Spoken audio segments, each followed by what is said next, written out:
할렐루야, 성경 통독 61일째입니다. 오늘은 시편 66편에서 70편까지 살펴보도록 하겠습니다.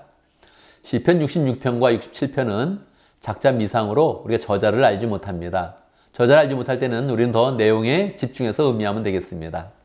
68편에서 70편까지는 다윗의 시입니다. 우리가 잘 알고 있는 다윗이니 다윗의 영성을 생각하면서 함께 시편을 묵상하면 되겠습니다. 시편 66편은 국가적 위기에서 구원해신 하나님을 찬양하는 그런 시입니다. 1절, 온 땅아 하나님께 환호하여라. 땅을 향해서 찬송을 부르라고 이야기하는 것이니 정말 그 마음이 찬양의 그런 그 마음으로 가득하게 되는 것이죠. 우리나라의 경우를 본다면 8.15 광복 때 온 그런 백성들이 다 나와가지고 대한독립 만세를 외치지 않았습니까? 거리마다 태극기를 흔들면서 기뻐하는 그런 그 분위기가 온 나라에 가득 찼습니다. 지금 이스라엘이 하나님의 그런 구원을 받고서 우리 민족을 구원하신 하나님께 너무 감사합니다 하는 그런 그 마음으로 찬양을 하는 것이죠. 우리도 하나님께 구원받은 그런 백성으로 찬양하겠습니다 하는 그런 그 마음으로 이 시편을 음미하면 좋겠습니다.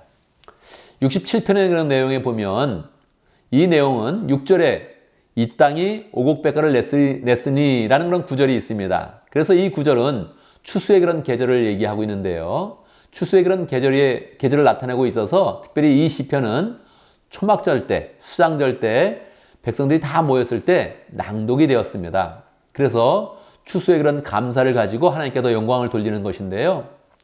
추수의 그런 계절은 항상 천국의 잔치를 의미합니다. 그래서 우리가 우리의 그런 삶 가운데 큰 잔치를 베풀거나 하나님께 열매를 거두어서 영광을 돌릴 때 우리가 항상 천국 잔치에 참여하겠습니다. 이런 소망을 가지면서 찬양을 드리면 좋겠습니다. 이 시편은 현악기에 맞춰서 부르는 그런 시인데 현악기에 맞춘 그런 노래는 시편에 총 7편이 기록되어져 있습니다. 그런데 나머지 내용들은 조금 더 구슬프게 하나님의 도움을 요청하는 그런 시들인데 이 시는 추수의 그런 감사 때 부르는 그런 찬송이니까 분위기가 밝습니다. 그래서 바이올린 같이 현악기를 탈 때 아주 밝은 그런 그 모습으로 그 박자에 맞춰서 노래를 부르고 있다 이렇게 생각을 하면서 이 시편을 조금 밝은 마음으로 조금 리듬감을 살려서 읽어가고 음미하면 좋겠습니다. 68편은 굉장히 긴 그런 시입니다. 35절까지 길게 이어지는 그런 시인데 다윗이 고난 가운데서 하나님의 도우심으로 승리를 경험하고 하나님께 영광을 돌리는 그런 찬송입니다. 그런데 하나님의 그런 도우심을 자기의 세대만 국한한 것이 아니라 출애굽 시대 때부터 시작을 했습니다. 그래서 출애굽시킨 그런 하나님, 광야에서 지켜주신 하나님, 역사 가운데 함께 하신 하나님, 그 하나님을 계속 찬양하면서 하나님의 도우심을 감사하고 있습니다. 그리고 이제 하나님께서 과거를 도와주셨으니까 현재와 미래 가운데서도 하나님께서 도와주실 것이다. 이것을 믿으면서 하나님을 찬양하는 그런 그 노래입니다. 시편 69편 조금 더 자세히 함께 묵상하면 좋겠습니다. 시편 69편은 다윗이 사울에게 도망다니면서 그 어려움을 노래한 그런 시입니다. 사실 사울을 피하여서 도망다니면서 부른 그런 그 노래가 굉장히 많이 있죠. 그런데 이 69편에는 다윗이 자기의 어려움을 하나님께 고백을 하면서 예수님에 대한 그런 예언을 많이 한 것입니다. 1절, 하나님 나를 구원해 주십시오. 목까지 물이 찼습니다. 이 목까지 물이 찼으니까 그 답답함과 그 위기감이 굉장히 컸다는 것이죠. 그래서 그 내용을 보면 정말 다윗이 고생을 많이 했구나 하는 그런 느낌을 알 수 있습니다. 그런데 9절, 주님의 집에 쏟은 내 열정이 내 안에서 불처럼 타고 있습니다. 이렇게 표현하고 있는데 개역개정에 보면 이렇게 되어 있죠. 주의 전을 사모하는 열심이 나를 삼키리라 이렇게 되어 있는데요.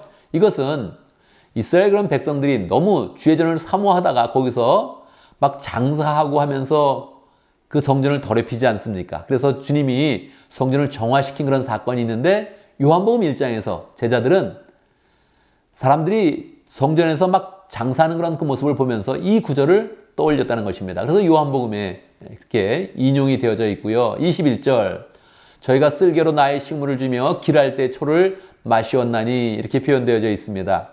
새 번역은 이 번역이 조금 잘못된 것 같습니다. 쓸개라는 것은 사실은 마취제로 쓰인 것인데 이것은 독주다, 독초다 이렇게 표현을 해서 조금 더 번역이 잘못된 것 같고요.